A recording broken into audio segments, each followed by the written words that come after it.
Good evening. This is Zena Edwards, and this is another broadcast of Nature Persists. I am in my house with my good friend Solomon Obi, poet, musician extraordinaire, and we've had a really cool weekend, vibing, listening to each other's music and each other's poetry.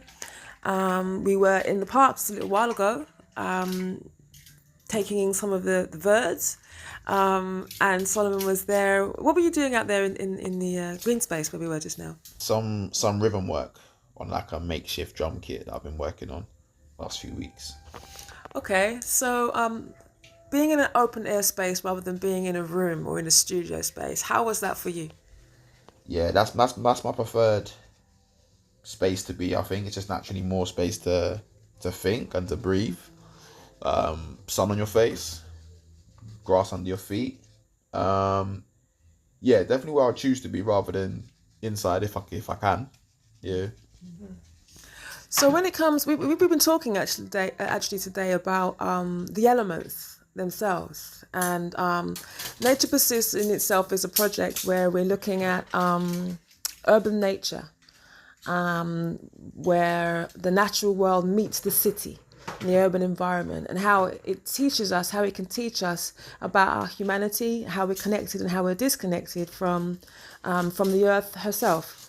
And I think what was really interesting about our conversation when we were talking about the elements was, say, the urban nature and the city, and where we look at things like how you see, without trying to be corny, like, the roads that grew from the concrete, and how we live in an environment where there are heat traps, for example. A city is a heat trap, where but at the same time can still experience flooding. So you've got fire, you've got water there, right? Sometimes areas are colder because there were wind traps, so you've got the air element as well. So to tell me about your experience of the elements in a city, in the city, but what have you observed about the natural world also? I love London. I think the energy of the city is incredible. I think, yeah, there's a lot of inspiration to be found here. One thing that definitely stands out to me is sometimes the lack of green spaces. And for me, after a while, that definitely does get to me if I have to work too hard to find the green space to just like literally ground my feet. Um, I feel like it's just important. I feel like inside of myself, I start to lack a balance if it's all concrete and it's all hustle bustle. So just that balance, yeah. Yeah, yeah. And if you were to describe London City as an element, what would you call it? What would Ooh. you? How would you define London City as an element? The, it would have to be fire. Fire is the first thing that came through just because of the pace, the intensity. I don't think it's always that. I think it depends on, where you are, what time. Um, but I would go with fire element. And just speaking to you now as a poet, um, where you're at now, where you are exploring the elements in your poetry, what brought you to that? It was just quite a natural thing. Like I literally wrote a poem called Fire. Um, and I think like I've worked off of fire for a long time as a performer, like high energy, lot of intensity, which as I've gotten older, I've been able to harness more and be able to tap into some of the top end of what that fire is without burning out Right. and hurting myself. It used to be a long time of like being able to flare up, but then the recovery from that would have to be quite long too. So it wasn't sustainable. Um, so honestly, now I feel like the most rounded I've felt. I've I've always not necessarily run off of emotion, but been very tapped into emotion. Shed my fair few tears on stages. Um, and I think in this portion of my life, it's the most grounded, definitely, that I've felt. Um, and yeah, the most stable. So when I think of that grounding and stability, also with like a fluid nature and ability to be able to be swift and to navigate different situations and environments quite quickly and easily, that's like the air and the earth kind of in tandem. So yeah, I feel right now there's always more work to be done. There's always different parts to bring out more, but I feel the most balance between those four that I ever have. Fantastic, thank you. It's interesting. We're at different life stages. I think planetarily, there's an awful lot of things happening. The planets themselves, the big outer planets, are speaking about lots of collective change right now.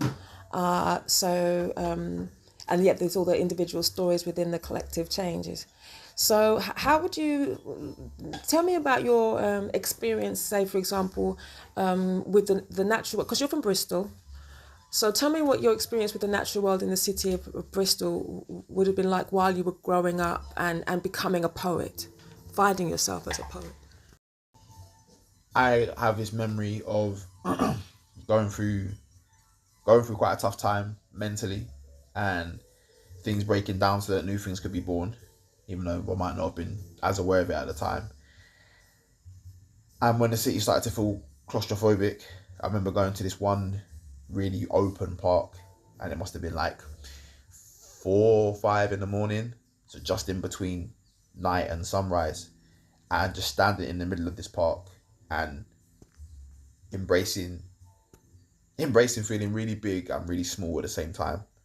All this space and air around me, um, but also it's hard to explain. But tapping into this awareness of like I'm this tiny thing in this in a cosmos, but also realizing having this feeling of a big potential inside yourself. And I think the space I was in was like a mirror to the feeling that was going on inside me and around me. I really embrace it now, and it gives me a lot of stillness. It gives me a lot of like groundedness, um, and it takes away like a static frequency that might live in me. A lot less these days, but time to time still, and it makes my waveform more coherent, I'd say. Nice. That's brilliant. Thank you. This was completely impromptu. Solomon Obi is in my kitchen washing dishes after we've eaten and cooked. We've eaten together and broken bread together after not seeing each other for a long time. Good food. Yeah, good food, good grounding food. This has just been a really impromptu little Nature Persists segue into the next Nature Persists podcast. I hope you enjoyed. My name is Zena Edwards, and you are Solomon Obi. When's your next performance? Because you're performing now. You're on your way to gigs. So what can we look forward to when you're performing next? And your and all your handles, all your social handles. Yeah, I'll start there. All right. At Solomon Obi I on Instagram. And then performance wise, I think the best thing to say is I'm kind of re-emerging into the London spoken word scene after a while away. So you'll see me around a lot of different open mics, more feature slots coming up. And yeah, man, it'll be good to show the update of what I've been working on all these years. Fantastic. Thank you so much, Sol. Brilliant. All right.